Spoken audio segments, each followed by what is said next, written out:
السلام علیکم کامران ته څه ویله د نالې باره کې یاره چې راشه دننه دې بوزه مسر چې دې دننه وګورې مړه دننه ته وګوره دننه راځه چې دننه راویځې ټکو نالې دا داسې ټوله ډکه ډکه ده او دا نه دي دا چې مشاول والا دغه والا راشي نو دا خو بندر د دې لختې لاسه مونږ د دې دیوال له لاسه چې مونږ ته دونه تکلیف دی چې د بس واړه دي راکړه ټول واړه روزانه ور دغه کېږي دا قاسم مولوي صاحب ما باندې هغه دیوال اوچت کړ او چې ورته مې ده وویل نو وایي نه دا به زه چې صاحب ته ووایم دا به زه اوچت کړم دا مکمل لا بند دی دا چې هغه اړخ ته هم زه واړوم هغه اړخ ته هم تاسو ته به پته ولګي السلام علیکم حاجي صاحب السلام علیکم ورحمت الله وبرکاتو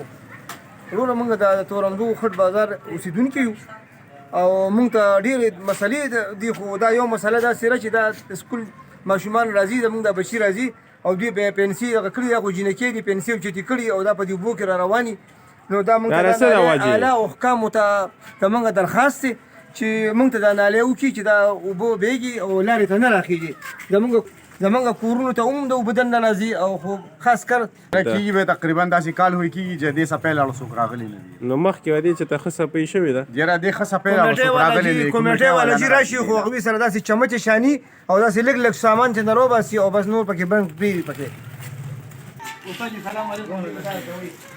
السلام علیکم نور کریم استاد السلام علیکم وروره څنګه ته څه ویله د نالې باره کې یار یاره د نالۍ باره کې خو موږ دا وایو چې دا نالۍ ډېره زیاته ډکه شوې ده د ګل نه او تقریبا په راتلونکي د یو نیم کال کې چې کوم دی د دې صحیح صفۍ نه ده شوې نو چې څومره پورې اعلی حکام دی هغوی ته درخواست دی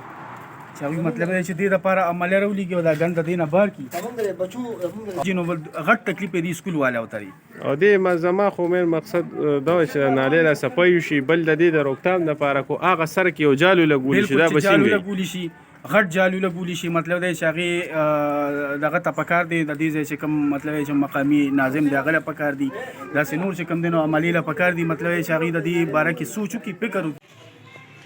دلته خو موږ د مسله د نالۍ د وجې نه نالۍ د وجې نه موږ دوکانونو چې کوم دی نه ښه کافي اوچت کړه خو د هغې هر څه باوجود نه دی نه اوبه بهر روځي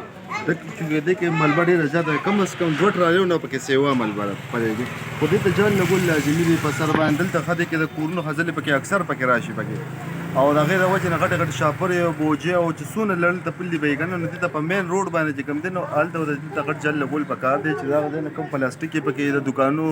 یا د بازار یا د پورې غاړه کوم کورونه یې که نه په دې باندې خلاف څه کاروي نه